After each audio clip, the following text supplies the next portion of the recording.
What is going on, everybody? Welcome back to the channel. Aftersound here, bringing you Splinterlands content daily. We also stream over on Twitch at This Is Aftersound, so come by and say hello. Okay, let's go ahead and take a closer look at the SPS. I'm sorry, not SPS. The Splinterlands roadmap. We were given the SPS roadmap at the end of last year. Now we have been given a living, breathing Splinterlands as a company roadmap for all of the things that they have in the works and will hopefully be coming out within the next 12 months or so. And when I say living and breathing, per the last town hall, it sounds like something that Hardpoint has committed to is coming on once a month, roughly, to give an updated roadmap and talk through where things are currently at. So there's a couple of areas here, and I know, like I said, I've talked about some of these things in previous videos, but I thought it'd be good to just dive deeper into what this means and what the next potential 12 months will look like for Splinterlands. So we are currently in April, closing in on mid-April at this point, which means that we are almost halfway through the first month of Q2. Now, looking at where Q2 is, what has been announced, and what is supposed to come by the end of June, because that'll be the end of Q2, there's a lot. I mean, there are 5 things here listed for Q2 versus 3 in Q3, 2 in Q4, and 2 in Q1 of next year. Now, obviously, this is skewed because there's a lot that they're working on right now. But what this tells me is that, as I've said, I think we can expect some delays in some of the items here. Now, if we just take a look at what is the most burning thing, right? What is literally on fire for the team that they are working absolutely, absolutely, however quickly they need to get this thing out. And that's the first thing on the list here, which is ranked rewards. And I think this is something that is sorely needed and was probably needed, months ago, just because we have seen with the steady decline of the broader crypto market, a lot of the rewards for DEC and DEC falling, it's one of those things where people are no longer finding it worthwhile to play, and therefore are renting out their cards. I mean, I've even done this in certain seasons where it's just like, I can earn way more renting out my cards right now than I can, playing every single day. It'll cost me both time and energy and, whatever to play the same amount of battles every day than to rent out my cards and earn that, the same amount of money. Now, part of that was the way that the ranked rewards are designed. I mean, you do your daily quest every single day.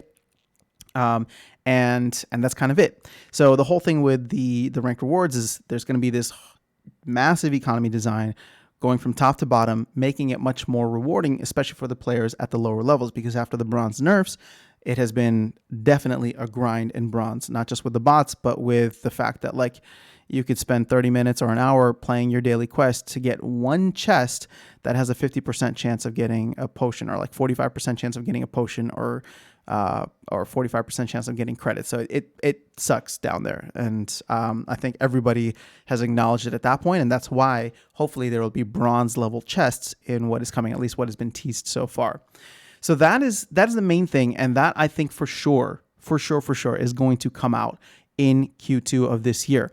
I don't know that it's going to happen in April, and I think from what we've heard recently, especially in the last town hall, it doesn't sound like the team is very optimistic on an April launch either, which means that with the information we have from Yaba Matt, and again, I know I'm kind of rehashing some of the same information here, but with the information we have from Yaba Matt, if they want to do this at the end of a season, and we have, seasons last roughly 15 days, and we're kind of on a good schedule right now where beginning of April was the beginning of a new season.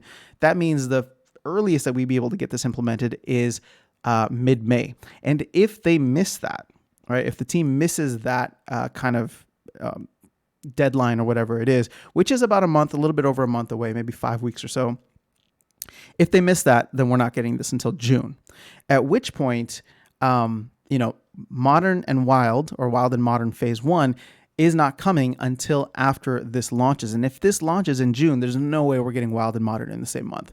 So that'll be something to watch as we go along over, the next couple of weeks here, and as we hear what's happening within the town hall.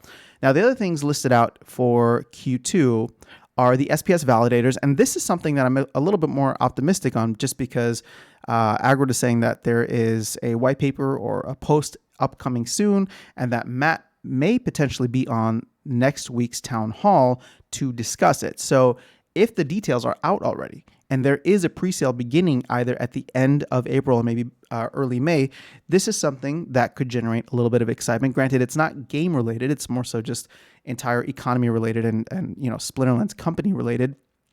But for those who are excited about SPS validators and moving more towards a decentralized system, I'm excited to hear more about that. And it doesn't look like from this, nothing's crossed out here from like testnet live, licensed nodes, mainnet live. So obviously that still needs to come through and be worked on. But at this point in time, I think that if we do get some good news, at this point in time, I guess I'm trying to say that I'm optimistic that if Yabamat does come on next week or even the following week, right, this could go live in terms of the pre-sale for these validators as early as end of April or even beginning of May. Now, the thing with this is that many people will not be buying SPS validators because these will be expensive. And, there's no, this isn't something for the casual gamer or the casual player. This is something for people who believe strongly in the ecosystem and wanting to be a part of decentralizing it and then get rewarded for it. Right. So, again, the audience is not all players. So not everybody's going to get excited about that specifically. What people can get excited about, though, is the fact that if the sales do end up happening in Q2 as early as May or mid-May, whenever it ends up happening, the SPS is supposed to be burned. So for the first time, and even during the airdrop, we may see SPS, the amount of SPS in circulation actually decrease, right? So that to me is actually somewhat exciting, because if that actually goes through and they start selling nodes or doing the pre-sale for nodes, and that SPS ends up being burned, we could start to see some scarcity happening, right? Or at least, what should we call it? Like a decrease in the circulating supply of SPS for the first time since it launched, right? It's just been diluting at a crazy amount per day, and will continue to do so until after the until the airdrop, and then even more so after the airdrop, there will be other things like ranked battle rewards and other distribution methods for SPS, but the burning of SPS could happen. And while that may not trigger a massive, a massive price catalyst, it'll be something where for the first time in the life cycle of, or the lifetime of SPS, we will start to see supply decrease in certain aspects for worthwhile things, right? Not being burned just to be burned, but in order to launch these SPS validators. So that is something that I believe that ranked rewards and the SPS validators are things that will definitely happen in Q2. The tech modernization, I mean, this is something more so that, it's not going to affect players outside of the fact that it'll hopefully make your experience a little bit better. But from like a, new modern format or ranked rewards, that's not going to be anything there. But hopefully, if that does come out this month, that'll be something that they don't have to focus on in Q3.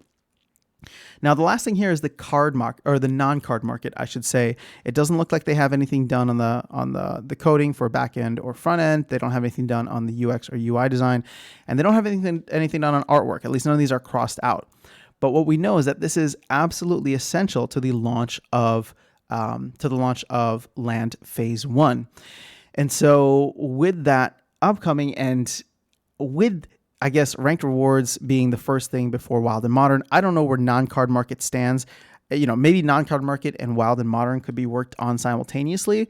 But I would say that, if I was on the team and I had to dedicate resources, and granted, I'm sure they have resources that are dedicated to both of these, I feel like Wild and Modern would be one of the things that you'd want to put out first, right? Because if Land is not coming out until Q3, then, the non-card market is something that could wait, because I think people are more excited about Wild and Modern than non-card market and Land Phase 1. That's just my opinion.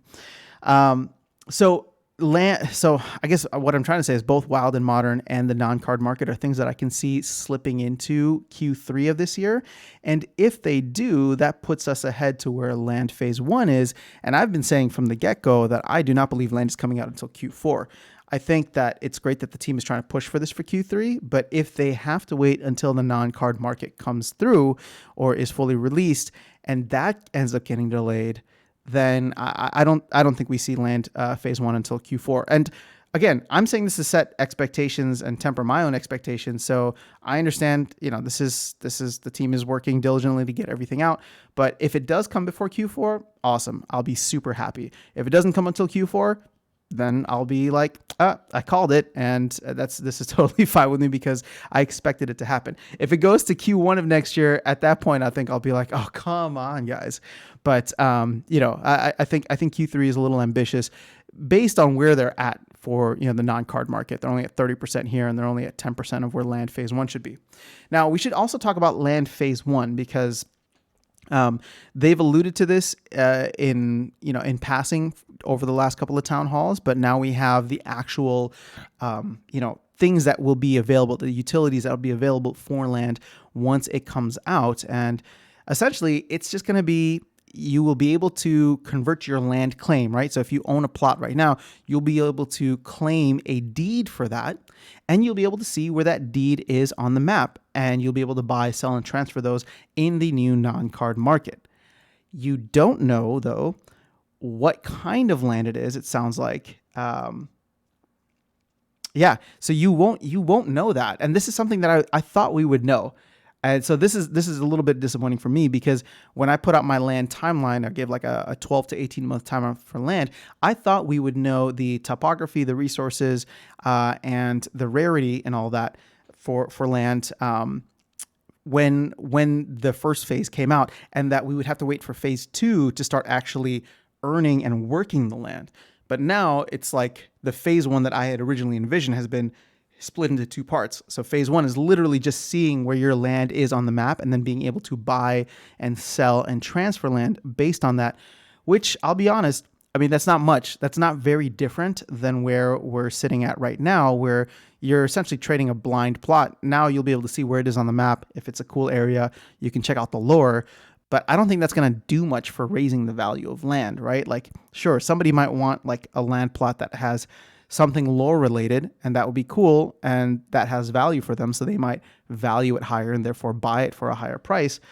But if you don't know what kind of land it is, meaning you don't know if it's a desert or if it's a forest or whatever, you don't know what resources it has or buildings or rarity, then I feel like it's going to be very similar. It's like a half step up from where we're at right now. The other thing in Q3 is Rift Watchers. So Rift Watchers is something I think I do believe will come out concurrent with Chaos Legion. So that to me is almost a given at this point in time, and therefore is another aspect that could potentially have some upward price appreciation for SPS. Now, I'm not as bullish on this as other people are. I would be very happy to be wrong about that.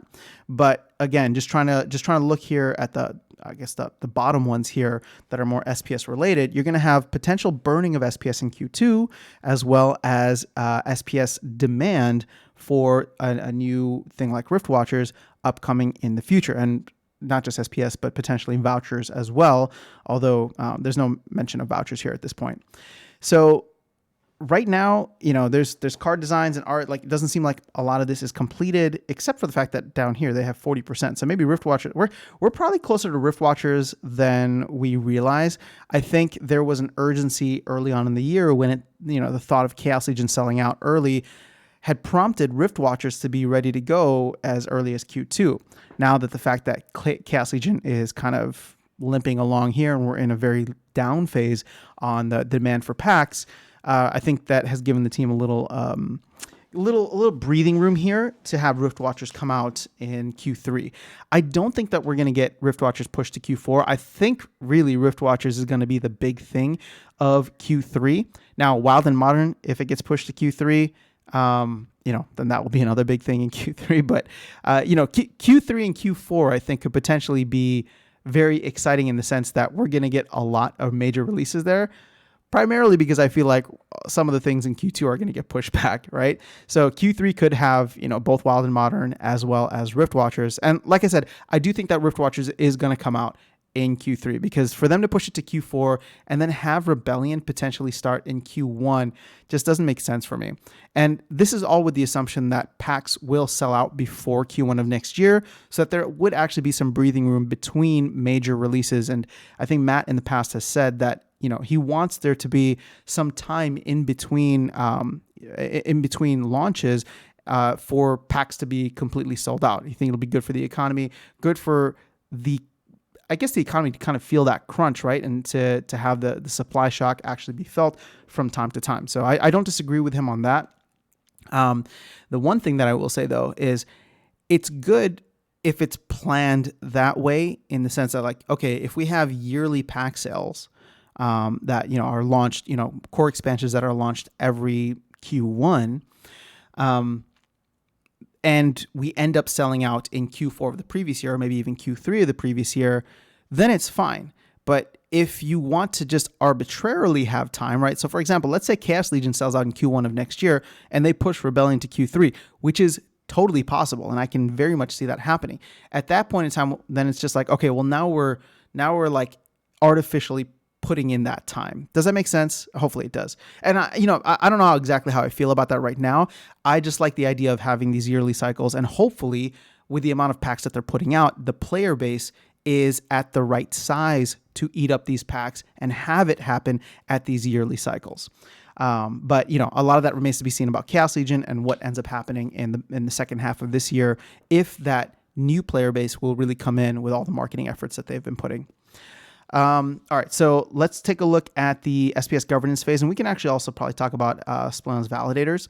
So, it seems as though, phase one, you're going to have the validator node voting implemented, and then it sounds like the validators will be fully implemented by Q4.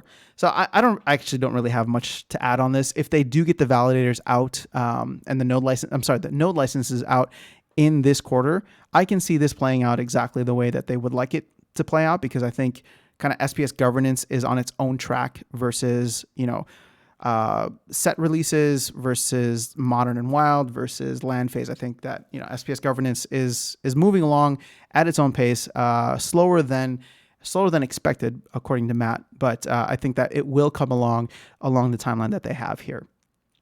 So really that leaves, I guess, just a couple other things here. So you're going to have a second phase of Wild and Modern, which is going to be the new UI, so the user interface. And to me, all that says is right now there may be some corners cut on the aesthetics of the game when Wild and Modern first comes out, because they just want the core gameplay to be updated, and that we'll get this kind of maybe new, updated, brand spanking new look to it and feel that'll make the game much more polished. And if that is all that it is for the phase 2 of Wild and Modern, I can see that happening in Q4. Even if Wild and Modern gets pushed back to Q3, I can see that happening in Q4, because I'm sure that is being worked on right now. And it's just one of those things where it's like, well, let's get functionality done, because that's like the biggest aspect. And then we can change and make everything pretty afterwards. And the last thing is going to be Rebellion. And I've talked about this several times already. It looks like Rebellion is 15% done. So it sounds like they already have cards or card ideas, maybe have even started on the work. On the artwork and design. So I think that if things play out, and even if things get jumbled this year, in order for Rebellion to come out next year, we do need to sell out of Chaos Legion by Q4. And not just like end of Q4. Like, I don't think that Chaos Legion selling out on Christmas Day, as one of my predictions was. I don't think, if it sells out in December even, I think that the team would probably want a little bit more time. So a little bit more time in between releases. If you look at how Chaos Legion was launched, the pre-sale for Chaos Legion began in October, mid-October of last year. And the actual launch didn't happen until January. Now, there was that weird month of phase 2 in between, which I don't know, I'm assuming that maybe the team will get rid of, just because it wasn't as it wasn't as like big as, or I don't know, it just wasn't as impactful as I think they wanted it to be. It was kind of like a splitting the difference, and then you didn't get the benefit of all vouchers, and you didn't get the benefit of just having a pre-sale and then opening it up to the entire community from there. It just was this kind of weird middle child syndrome. So if that's the case, you can probably cut a month out of that. And if they do try to launch Rebellion at the same time as they did Chaos Legion this year, but for 2023, so mid-January, I can see maybe pre-sales beginning in November, right? So maybe even mid to end of November, which means that I think we'd have to see Chaos Legion sell out by the end of October. And if Chaos Legion sells out by the end of October, then we start getting the talks of, okay, Rebellion is upcoming. We're going to start the pre-sale, maybe end of November or maybe beginning of December, go for 1 month, and then have the full launch for it in January. And actually, I misspoke because technically Chaos Legion did come out in December of last year, but the general sale was not until January. So I don't think that Rebellion is going to look like Chaos Legion. I think there were a lot of lessons learned in Chaos Legion. So when that ends up actually coming out, I think it's going to look slightly different, and hopefully they'll take some of the lessons learned from the Chaos Legion launch, condense some of the other areas, maybe expand some of the other things that did work well. And again, that's only going to happen, I think, if we sell out of Chaos Legion by October of this year. So 6 months to go. The rate at which we're selling now is not looking good for that, but this is something that happens in hype cycles. And if there is another hype cycle, we could see packs selling out by the tens of thousands rather than less than 10,000 per day, which is what we're seeing right now. So that's all I have for you guys in this video. Again, just wanted to do a little bit of a deeper dive into the overall roadmap. And as they come out with these updated monthly, maybe this is something we'll do as a series every month, or every time Hardpoint adjusts something on here, we can kind of take a broad look, see where, some of my calls were either right or wrong. You guys can laugh at me. That's totally cool. I'm just trying to give my realistic opinion on where things are at. And again, most of the time I stay conservative because it's one of those things where then it's a win-win for me. If I'm conservative, then my expectations are that things will be delayed. And if they come sooner and I'm wrong, then I'm happy to be wrong, because I want this stuff sooner rather than later, but I'm willing to wait for it longer and give the team, the necessary time that they need in order to make it as awesome as we're all hoping that it will be. So let me know your thoughts in the comments below. I will catch you all in the next video, and I will see you around the game. Take care.